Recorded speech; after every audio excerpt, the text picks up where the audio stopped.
De Donald Trump, le pouvoir a basculé à Manhattan. La Maison-Blanche est un gratte-ciel noir, la Trump Tower. À l'intérieur, le président élu est celle qui est sa vraie première dame, sa fille Ivanka. Nous allons essayer de la rencontrer. Entre manifestants anti-Trump et forces spéciales sur les dents. Vous savez si Ivanka est à l'intérieur? Non, on ne sait pas. Allez voir dedans. La businesswoman de 35 ans a l'ambition de faire dans un gant de velours est l'un des piliers de l'empire Trump. Elle a joué un rôle clé dans la campagne de son père. Ivanka Trump est incroyablement mesurée, calme et élégante. Elle est l'exact opposé de son père.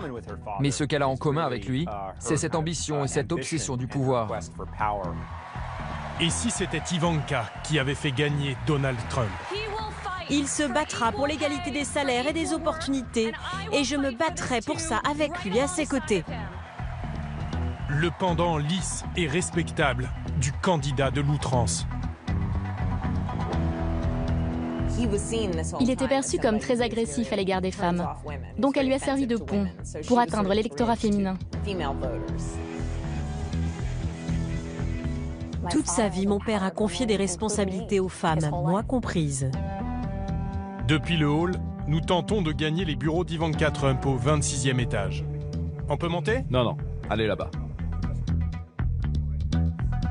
Seconde tentative, via les escalators.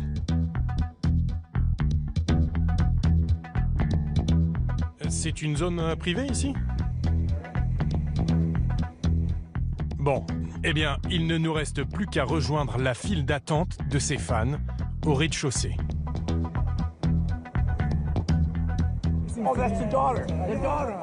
C'est sa fille. Je l'adore, elle est fantastique. Très belle femme, très intelligente. Elle va bientôt rejoindre le gouvernement. C'est comme la famille Kennedy. Dans cette nouvelle dynastie, Jared Kushner, le mari d'Ivanka. Tout juste nommé haut conseiller auprès du président, il était jusque-là le stratège de l'ombre, l'homme qui a fait basculer la campagne. Il fallait avoir le bon candidat, le bon message et savoir comment atteindre ses électeurs. Et celui qui s'est occupé de ça, c'est Jared Kushner. Quelle influence politique auront Ivanka Trump et son mari? Signe qui ne trompe pas, ils étaient les seuls présents lors de la première rencontre du président élu avec un dirigeant étranger, le Premier ministre japonais. Je verrais bien Ivanka en vice-présidente. Je plaisante. Leur couple est sans doute l'un des plus puissants au monde aujourd'hui. Un couple aussi influent qu'inaccessible. La seule possibilité pour nous de parler à Ivanka, c'était d'y mettre le prix. Devinez combien pour un café avec la fille du président? Ce site internet a mis aux enchères un tête-à-tête avec Ivanka, minimum 50 000 $, au profit d'œuvres caritatives. On a préféré économiser l'argent du service public et interviewer ceux qui les connaissent pour vous raconter l'ascension d'un des couples les plus puissants des États-Unis.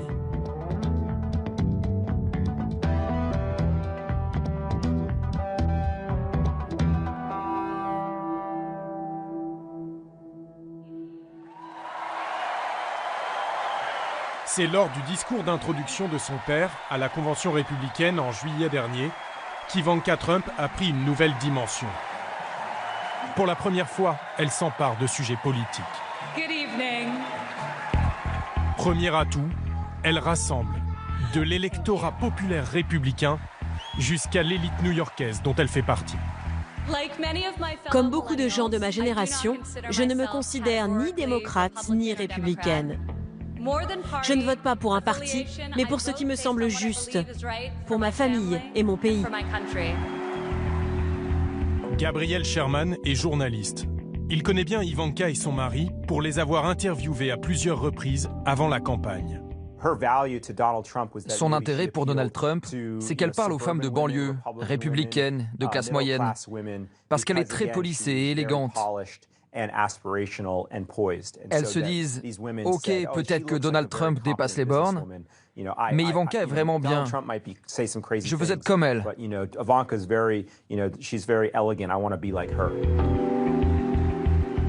Ivanka devient la caution féministe de son père, et il en a bien besoin. Notamment après cette vidéo de 2005, diffusée par le Washington Post il y a 3 mois. Donald Trump est dans un bus, il se rend sur le plateau d'une émission de télévision.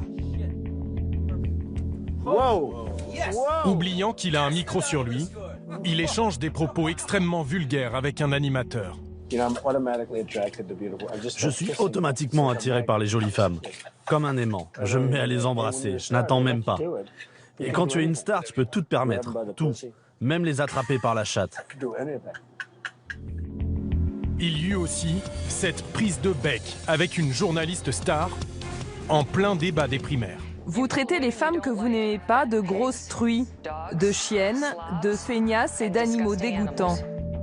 Et son commentaire très déplacé le lendemain au téléphone sur la journaliste. Elle s'est mise à me poser toutes sortes de questions ridicules. Et on voyait le sang qui sortait de ses yeux et de sa... Enfin, vous voyez quoi. Il sous-entend que la journaliste aurait été agressive parce qu'elle avait ses règles. Ultime malaise, cette phrase très ambiguë à l'égard de sa fille Ivanka. Si Ivanka n'était pas ma fille, peut-être que je sortirais avec elle. Non, vous ne pouvez pas dire ça. C'est dégoûtant. Quoi, où est le problème? Lizzie Widdicombe est journaliste au New Yorker. Tout au long de la campagne, elle a observé le rôle joué par Ivanka. Il était perçu comme très agressif à l'égard des femmes. C'est elle qui est allée le défendre sur les plateaux de télé pour reconquérir l'électorat féminin. Après chaque outrance, Ivanka se dévoue. Elle démine le terrain et réhabilite son père. Est-ce que vous l'avez conseillé sur son attitude pour changer l'image que certaines femmes ont de lui? Cette image est en décalage avec la réalité. Les gens font des beaux discours sur l'égalité homme-femme, mais qu'est-ce qu'ils font concrètement? Mon père, oui. Il croit à l'égalité homme-femme, économique et sociale. Toute sa vie, mon père a confié des responsabilités aux femmes, moi comprise. Elle va même s'engager en meeting sur ces sujets au nom de son père, le faisant presque passer pour un féministe. En 2014, pour $1 gagné par un homme, une femme ne gagnait que 83 cents. Lorsqu'il sera président, mon père changera toutes ces lois qui viennent du passé, d'une époque où très peu de femmes travaillaient. Il rendra les modes de garde d'enfants moins chers et accessibles à toutes les femmes.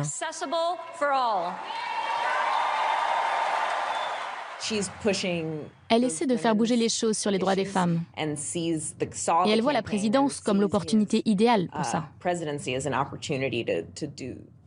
Le congé parental, par exemple. C'est plutôt une proposition marquée démocrate. Et vous pensez que c'est sincère? Oui, ce n'est pas fin. Ce n'est pas juste de l'affichage. C'est vraiment quelque chose qui lui tient à cœur. Sincère ou pas, le message passe très bien. Je suis Ivanka Trump, mère de famille, épouse et chef d'entreprise. Et Donald Trump a su tirer les bénéfices de ce genre de clip de campagne. Contrairement aux prédictions des analystes, 42% des femmes ont voté pour lui, dont plus de la moitié des électrices blanches.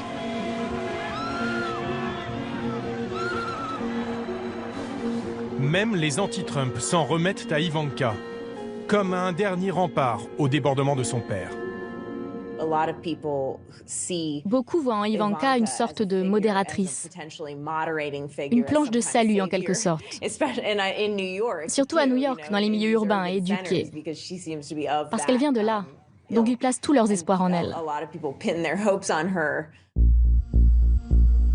L'image d'Ivanka est tellement consensuelle qu'elle parvient à amadouer les plus farouches opposants au président élu. Et notamment Michael Moore, le célèbre réalisateur anti-système, prêt à tout pour destituer Trump. Il n'est pas légitime comme président. Il n'a pas gagné le vote populaire. Bonjour, je m'appelle Pierre. Je travaille pour la télévision française. Ah, et moi, je travaille pour l'eau française. Il nous a accordé quelques minutes. Pas plus, dit-il, car il a fort à faire. Je n'ai pas le temps de parler aux étrangers en ce moment, car j'ai beaucoup de travail ici pour organiser la résistance et le combat face à Trump. En dernier recours, c'est à sa fille Ivanka qu'il s'est adressé dans cette lettre ouverte. Il est malade, c'est psychiatrique. Il a besoin d'aide, sérieusement. Donc j'ai écrit une lettre à sa fille pour qu'elle fasse quelque chose, qu'elle le fasse interner, qu'elle le prenne à part et qu'elle lui dise « Papa, il y a quelque chose qui ne va pas chez toi, tu as besoin d'aide. » Qu'est-ce qui vous fait croire qu'elle vous écouterait? Parce qu'elle aime son père. Mais vous la connaissez? Elle me semble plutôt raisonnable. Elle est démocrate, elle a l'air d'être intelligente, d'être quelqu'un de bien. Pourquoi cette jeune femme, réputée brillante, pondérée et proche de l'élite démocrate de New York, a-t-elle accepté de soutenir sans réserve le candidat de tous les excès? La clé se trouve peut-être dans la relation fusionnelle qu'entretiennent père et fille.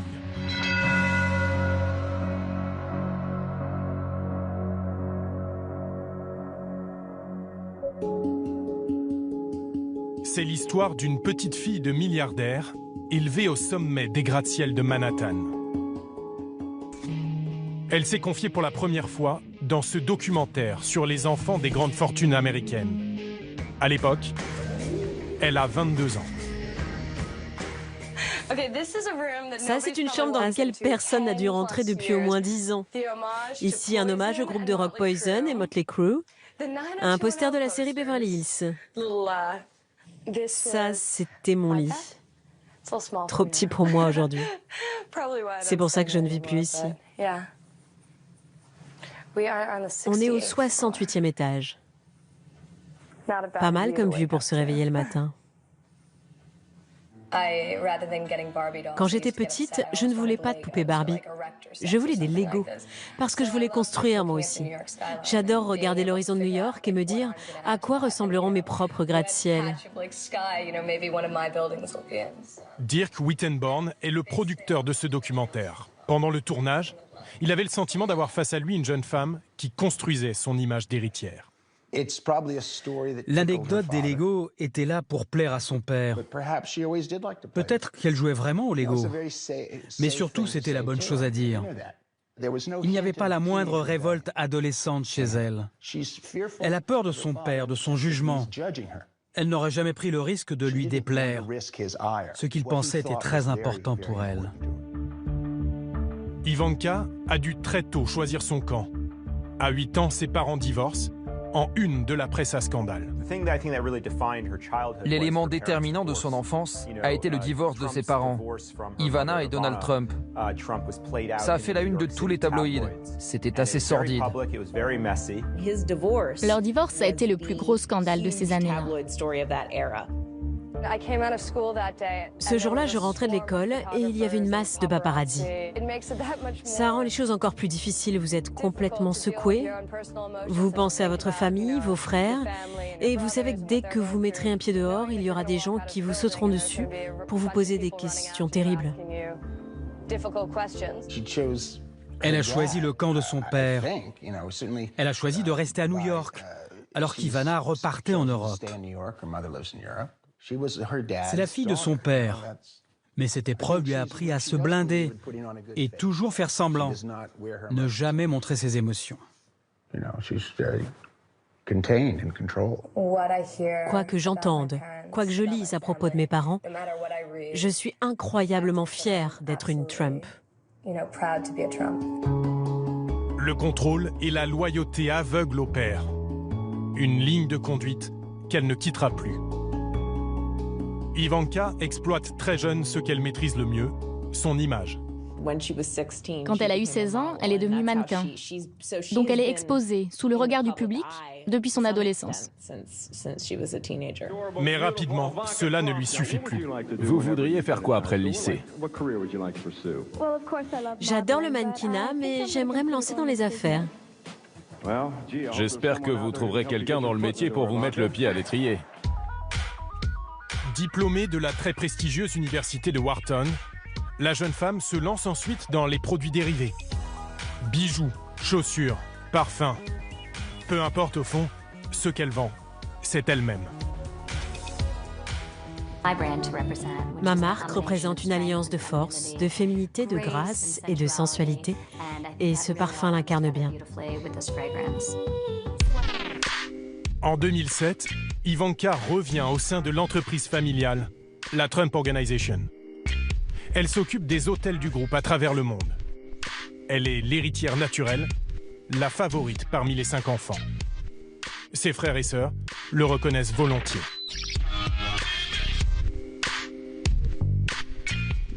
Qui est l'enfant préféré? Je dirais Ivanka. Le binôme père-fille se dévoile pour la première fois au grand public sur le petit écran dès 2006, avec l'émission de télé-réalité The Apprentice. Le principe est simple. Plusieurs candidats plongés dans le monde impitoyable des affaires, éliminés un par Donald Trump et Ivanka. Vous dites que le client a tort? Et il ne s'agit pas de moi. Justement, vous étiez dans l'erreur, mais vous vous êtes obstiné. Il y a des gagnants et des perdants. Et là, vous êtes un perdant. Jean, vous êtes viré. La fougue du père, la maîtrise de la fille. Ivanka Trump a vraiment joué un rôle central dans l'émission et ça l'a propulsée médiatiquement au niveau national. Elle est l'exact opposé de son père. Donald Trump parle haut et fort, il est explosif et impulsif. Ivanka est au contraire précise, concise et élégante. Mais elle a en commun avec son père cette ambition, cette quête du pouvoir. Comme son père, elle a cet instinct de tueuse. Première victime, sa belle-mère, Melania. First Lady officielle, totalement éclipsée par Ivanka. The Apprentice est un immense succès qui propulse Donald et sa fille vers la présidentielle. Mais aux États-Unis, pas de victoire électorale sans affichage de valeurs familiales. Avec 3 mariages et d'innombrables conquêtes, Donald heurte les plus conservateurs. Là encore, Ivanka vole à son secours en utilisant l'image de son couple et de ses 3 enfants. Mon mari est ma plus grande source de motivation. Dans ses vidéos aseptisées, c'est la personne sur laquelle je m'appuie le plus. Je dis à Ivanka, ne t'en fais pas si tu n'arrives pas à tout contrôler. Concentre-toi plutôt sur ta façon de réagir aux situations. Elle inonde les réseaux sociaux de photos et vidéos mettant en scène son quotidien de mère de famille idéale.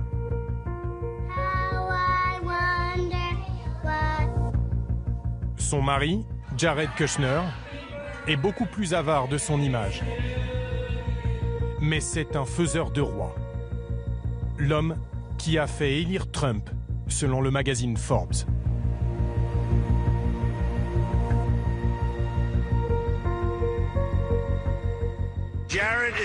Jared est un brillant chef d'entreprise. Mais je crois qu'en fait, il préfère la politique à l'immobilier. Au fil de la campagne, Jared s'est considérablement rapproché de Donald Trump. Et au cours de l'année écoulée, il a pris de plus en plus de place, si bien qu'à la fin, il était de facto le directeur de campagne. Comment ce promoteur immobilier de 36 ans, novice en politique, a-t-il décroché le poste clé de haut conseiller du président?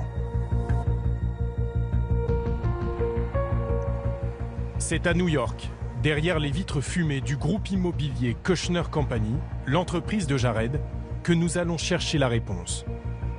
La firme a accepté de nous ouvrir ses portes. Son directeur général, Laurent Morali, est français, très proche de Jared. C'est lui qui nous fait la visite. On est en plein cœur de Midtown Manhattan. C'est vraiment le... Vous avez la 5e avenue juste là. Vous pouvez pas voir derrière, mais c'est la Trump Tower est juste en face. Central Park, 6e avenue. Depuis près d'1 an, Jared ne met plus vraiment les pieds au bureau. Trop occupé par la campagne de son beau-père. Ça, c'est votre bureau. C'est mon bureau. Voilà. Bureau de Jared. Juste à côté. Juste à côté, ouais. Les 8 premières années qu'on travaillait ensemble, on se parlait 5-6 fois par jour. Là, depuis 12 mois, c'est un peu plus difficile. Chez les Kushner, comme chez les Trump, le business est une affaire de famille. C'est là qu'on décide en fait des affaires de la compagnie.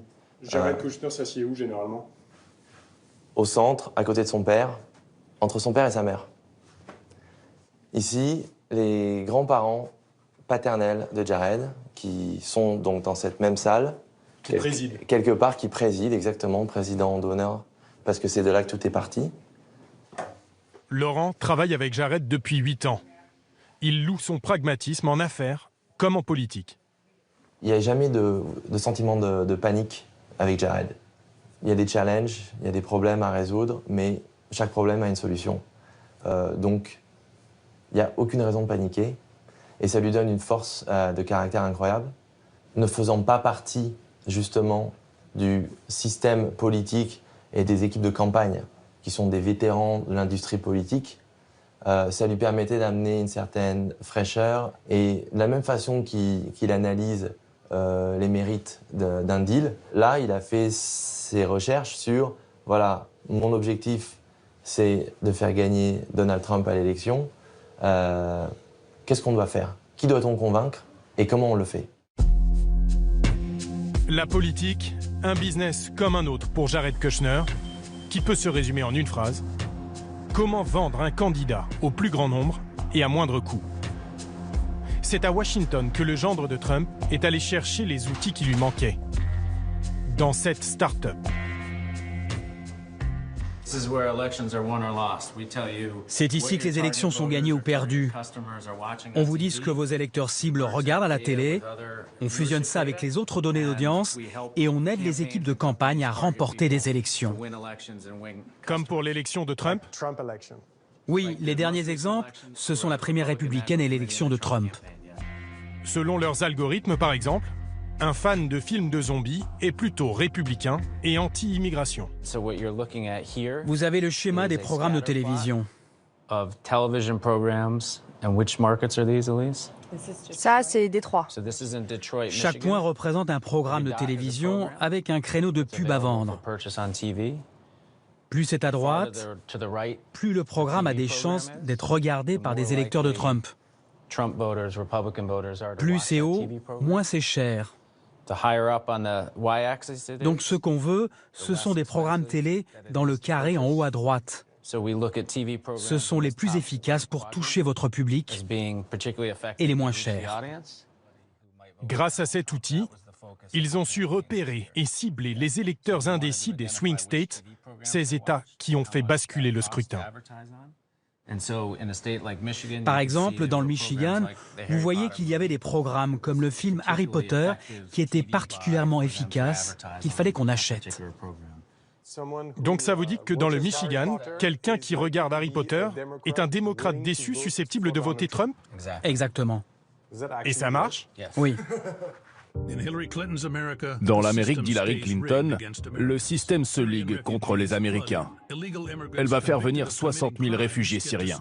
Voilà le genre de spot diffusé à Détroit pendant les films Harry Potter, à destination des démocrates indécis. On n'achète pas des espaces sur les mêmes programmes à Détroit, à Columbus, à Pittsburgh ou à Tampa en Floride. Les Américains ne regardent pas partout la télé de la même façon. Et l'interlocuteur privilégié de ces analystes était Jared Kushner. C'est lui qui faisait le lien entre les consultants et l'équipe de campagne, ainsi que la famille Trump, dont Donald lui-même. C'est lui qui surveillait la façon dont l'argent était dépensé et l'efficacité des investissements. Jared Kushner a facilité la victoire de Donald Trump grâce à ses outils marketing, mais aussi grâce à son journal, le New York Observer. Le seul du pays à avoir officiellement soutenu Trump pendant toute la campagne. Jared a 25 ans lorsqu'il le rachète pour 10 millions de dollars. Son objectif est d'en faire un outil de pouvoir. Il pousse à la porte 5 rédacteurs en chef successifs avant de trouver en Ken Kurson son homme de confiance. Il avait des opinions et il voulait les faire passer. Il était nouveau dans le monde de l'immobilier et il voulait une plateforme pour communiquer avec les gens qui comptent à New York. Le New York Observer était un journal unique. Peu de lecteurs, mais parmi les plus influents de l'élite économique. Ça lui a ouvert des portes vers des gens puissants. Les Kushner étaient une petite famille du New Jersey que personne ne connaissait. Et tout à coup, Jared est entré dans le petit cercle des gens qui comptent à Manhattan. Voici l'une des rares vidéos de Jared Kushner, fêtant les 25 ans de son journal. C'était il y a 4 ans. Tout le gratin new-yorkais était présent. C'est une fête incroyable. Il y a tout le monde. Le maire de New York, les anciens maires, tous les gens de pouvoir sont là. Sa femme Ivanka et son beau-père Donald Trump sont même venus souffler les bougies. Je souhaite à ce journal le meilleur pour les 25 prochaines années. Une consécration aux allures de revanche pour Jared. Car le nom de Kushner était devenu un symbole de scandale. En 2005, son père Charles est condamné à 2 ans de prison pour escroquerie et chantage. Il avait notamment payé une prostituée afin de compromettre ses ennemis au sein de sa propre famille. Chez les Kushner, comme chez les Trump, on ne trahit pas le clan. Jared est dévasté. À 24 ans, il prend la relève de l'empire familial. Lizzie Widdecombe était à Harvard avec lui à cette époque-là. Il travaillait pour devenir avocat toute la semaine. Et le week-end, il prenait l'avion pour aller voir son père en prison dans l'Alabama. Voir son père condamné pour crime, ce n'est pas rien. Il ne lui a pas tourné le dos, il a choisi son camp. Et dans sa tête, son père est une victime. Comme Ivanka lors du divorce de ses parents, Jared choisit le camp du père et la fidélité absolue. Toute sa vie, Jared a été l'objet de moqueries, d'humiliation de la part des médias, de l'élite et de ses pairs. Et tous ceux qui le connaissent vous diront qu'il porte cette colère en lui, que ça l'a marqué au fer rouge. Vous croyez que c'est une histoire de revanche pour Jared ? Sans aucun doute. Depuis l'emprisonnement du père, le clan Kushner a décidé de ne plus jamais laisser qui que ce soit les faire trébucher. Et ils ont continuellement œuvré à consolider leur position et leur pouvoir. En s'alignant sur Donald Trump, cela donnait aux Kushner le pouvoir absolu, un siège au premier rang à la Maison-Blanche. Jared Kushner, l'ancien démocrate, a misé sur Donald Trump, un homme en marge du sérail politique, et il en récolte aujourd'hui les fruits.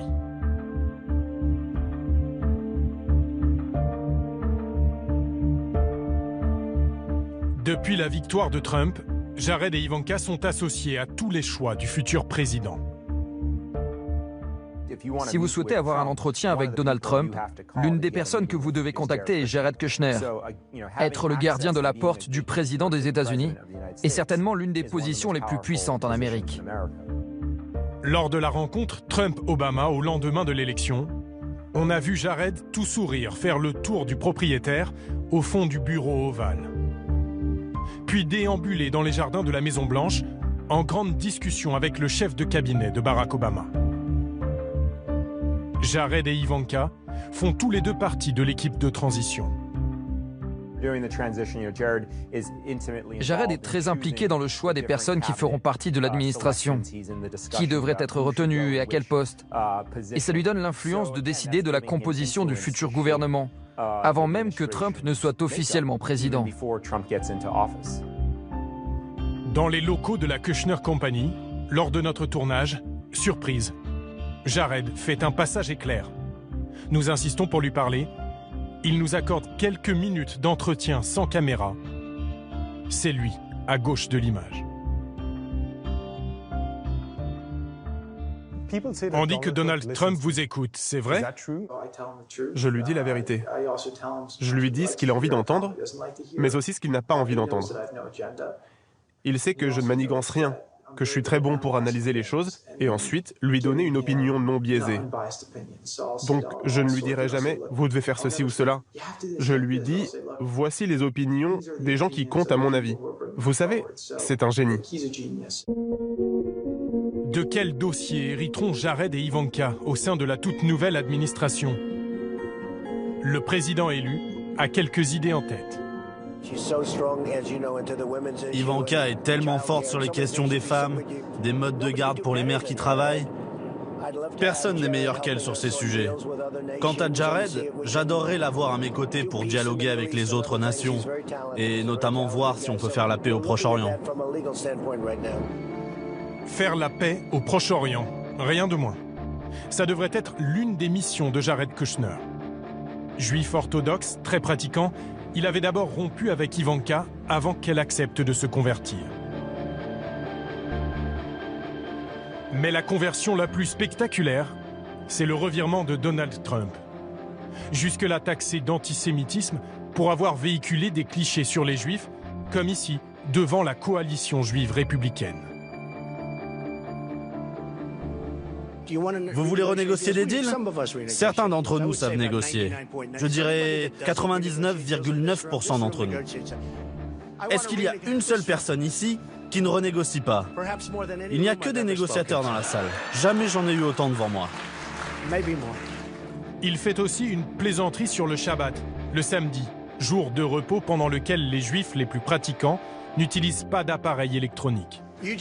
Vous m'acceptez parce que ma fille est juive maintenant, c'est ça? Jared est super, elle ne pourrait pas être plus heureuse. Mais ce qui m'embête, c'est que je ne peux pas la joindre le samedi. J'appelle et ça ne répond pas. Je ne peux plus parler à ma fille le samedi. Mais ça, c'était avant. Depuis, Jared Kushner a réorienté les discours de Donald Trump avec l'aide de Ken Kurson, son ami, le rédacteur en chef de son journal. Oui, j'ai aidé Jared à écrire certains discours. Je ne suis pas très objectif quand on parle d'Israël. Je suis un supporter déterminé d'Israël. Et je savais que Donald Trump allait devenir le prochain président. Alors quand on m'a demandé mon aide, je me suis dit que c'était mon devoir de participer. C'était trop important pour l'avenir de l'État juif. Et voilà le nouveau discours, quelques mois plus tard, devant l'AIPAC, un important groupe de soutien à Israël marqué à droite.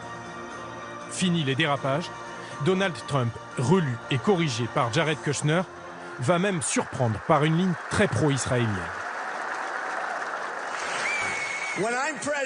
Quand je serai président, croyez-moi, je m'opposerai à toute tentative de l'ONU d'imposer quoi que ce soit à l'État juif.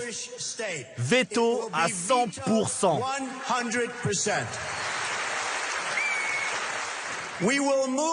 Je ferai déplacer l'ambassade vers la capitale éternelle des Juifs, Jérusalem. Un virage à 180 degrés avec l'équilibre prôné par l'administration Obama. Et que Donald Trump a confirmé il y a quelques jours en nommant un nouvel ambassadeur en Israël, David Friedman. Un homme qui défend l'installation de colonies en Cisjordanie, financée notamment par la famille Kushner. J'ai du mal à imaginer que Jared Kushner va pouvoir conduire un accord de paix, étant donné que le Moyen-Orient est une question complexe, qui a déjà éprouvé un paquet de diplomates chevronnés et de présidences successives ces 50 dernières années. Jared Kushner a pour seule expérience le fait qu'il est juif et très attaché aux questions qui touchent Israël. Mais il n'a aucune expérience en matière de politique étrangère et de négociations diplomatiques. Quant à Ivanka, va-t-elle jouer le rôle de contre-pouvoir au sein de l'administration? Ces jeunes femmes en doutent. À l'origine d'un mouvement collectif de protestation intitulé Dear Ivanka, Chère Ivanka, elle lui reproche de ne pas avoir de vraies convictions. Plus je regarde son compte Instagram et sa marque, plus je me dis qu'elle est complètement perdue. Elle n'a aucune idée de qui elle est, de ce qu'elle représente vraiment, à part sa marque. Elle est toute neutre, toute plate, insipide, beige. Mais elle n'a aucune substance. Vous vous plantez complètement si vous pensez qu'il y a une quelconque différence entre Ivanka et son père. Même si elle se dit féministe, si elle a appelé la chef de file des démocrates en disant qu'elle l'admirait, elle ne dénonce pas les horreurs proférées par les autres membres de l'équipe, comme Steve Bannon, qui est antisémite, homophobe, raciste, et qui a importé le Ku Klux Klan dans la campagne. C'est dingue.